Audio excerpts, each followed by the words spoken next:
Assalamualaikum warahmatullahi wabarakatuh. Saya Amelda Rose Veronica dari kelas B15C2 akan membawakan materi Balance of Payment pada kasus perkembangan ekonomi di Indonesia dalam 5 tahun terakhir 2015 sampai tahun 2020. Neraca pembayaran internasional atau Balance of Payments, biasa kita sebut BOP, adalah suatu catatan yang disusun secara sistematis tentang seluruh transaksi ekonomi yang meliputi perdagangan barang atau jasa, transfer keuangan dan moneter antara produk residen suatu negara dan penduduk luar negeri rest of the world untuk suatu periode tertentu, biasanya 1 tahun. Tujuan penyusunan neraca pembayaran. Pertama, untuk mengetahui peranan sektor dalam perekonomian suatu negara, mengetahui aliran sumber daya antara negara, mengetahui struktur ekonomi dan perdagangan suatu negara, mengetahui permasalahan utang luar negeri suatu negara, mengetahui perubahan posisi cadangan devisa suatu negara, dan juga dipergunakan untuk sebagai sumber data dan informasi dalam penyusunan anggaran devisa yang biasa disebut foreign exchange budget. Selanjutnya terdapat struktur dasar neraca pembayaran, yaitu ada current account, meliputi transaksi yang berkaitan dengan ekspor dan impor terhadap barang dan jasa. Melalui pos transaksi ini akan terlihat jelas apakah neraca perdagangan suatu negara surplus atau bahkan defisit. Yang kedua, capital account, mencakup arus modal masuk sebagai inflow atau arus modal keluar outflow. Adapun inflow dapat meliputi modal resmi maupun bentuk modal lainnya. Yang ketiga, errors and omissions. Errors and omissions sebagai kesalahan yang belum diperhitungkan atau kesalahan yang diabaikan. Pada model perhitungan IMF, International Monetary Fund merupakan neraca penyeimbangan yang memberi makna defisit atau surplus neraca pembayaran pada tahun pencatatan. Yang keempat terdapat reserve. Reserve bahwa pada cara yang disajikan oleh IMF merupakan cadangan devisa dari tahun sebelum pencatatan sampai pada saat pencatatan, yang lazim dinyatakan sebagai monetary movement. Selanjutnya terdapat transaksi-transaksi dalam neraca pembayaran atau balance of payment.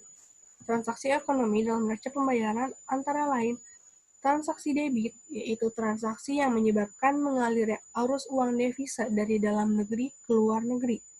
Dan transaksi kredit adalah transaksi yang menyebabkan mengalirnya arus uang devisa dari luar negeri ke dalam negeri.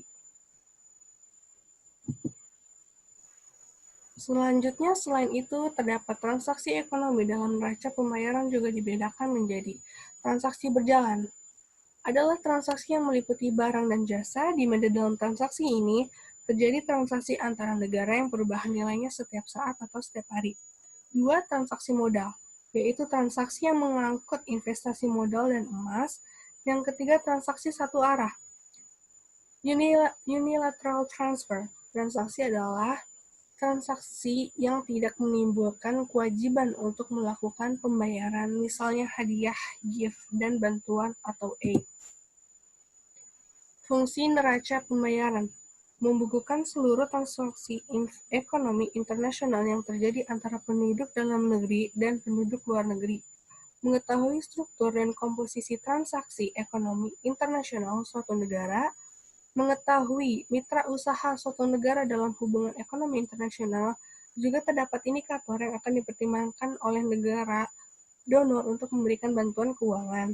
Indikator fundamental ekonomi selain tingkat inflasi, pertumbuhan GDP, dan sebagainya dapat mengetahui posisi keuangan internasional suatu negara. Dan pengaruh masalah neraca perdagangan dan pembayaran terhadap kegiatan ekonomi di Indonesia. Secara umum, apabila kita ingin mengkaji lebih mendalam terkait pengaruh neraca pembayaran luar negeri bagi Indonesia, maka kita harus mengetahui terlebih dahulu mengenai proses penyeimbangan kembali neraca pembayaran, karena pengaruh daripada neraca pembayaran terlihat secara jelas pada proses penyeimbangan kembali neraca pembayaran. Di dalam proses penyeimbangan kembali, balance of payment tersebut terdiri dari 3 komponen, yaitu tingkat harga. Neraca pembayaran yang surplus dapat menyebabkan bertambahnya uang yang beredar di masyarakat. Sebaliknya, jika neraca pembayaran defisit akan mengurangi jumlah uang yang beredar. Pertambahan uang yang beredar menyebabkan kenaikan harga, dan sebaliknya, berkurangnya uang yang beredar menyebabkan penurunan harga. Yang kedua, ada tingkat kurs. Tingkat kurs dalam penyeimbangan melalui tingkat kurs ini adalah devaluasi untuk defisit dan mengevaluasi untuk surplus. Devaluasi untuk menghilangkan atau mengurangi ketidakseimbangan tergantung pada elastisitas permintaan dan permintaan penawaran valuta asing. Yang ketiga terdapat sektor moneter. Pendekatan sektor moneter neraca pembayaran menganggap bahwa timbulnya ketidakseimbangan neraca pembayaran karena portofolio yaitu saldo kas yang terjadi berbeda dengan saldo kas yang diinginkan masyarakat. Selanjutnya, perbandingan neraca pembayaran pada perekonomian di Indonesia 5 tahun terakhir, 2015 sampai 2020. Dan terdapat neraca pembayaran Indonesia pada tahun 2015 sampai 2020. Dari tabel di samping bisa dilihat bahwa neraca pembayaran Indonesia mulai dari tahun 2015 sampai 2018 mengalami naik turun sehingga dapat dipastikan bahwa keadaan neraca pembayaran saat ini mengalami defisit yang cukup tinggi. Dan selanjutnya neraca pembayaran Indonesia tahun 2019 mencatatkan surplus 4,7 miliar US dollar, jauh lebih baik dari tahun sebelumnya yang mengalami defisit sebesar 7,1 miliar US dollar. Secara tahunan, NPI pada 2019 mencatat surplus sebesar 4,7 miliar US dollar, jauh lebih baik dari tahun sebelumnya yang mengalami defisit sebesar 7,1 miliar US dollar. Dan terakhir terdapat neraca perdagangan Indonesia tahun 2020. Di tengah perlambatan ekonomi dan perdagangan internasional pada pandemi COVID-19, neraca perdagangan Indonesia justru surplus sebesar 13,5 miliar US dollar. Hasil itu lebih baik dibanding periode yang sama 2019 mengalami defisit sebesar 2,24 miliar US dollar. Ini merupakan surplus tertinggi di dalam 5 tahun terakhir, mengalahkan surplus pada 2017 sebesar 11,84 miliar US dollar.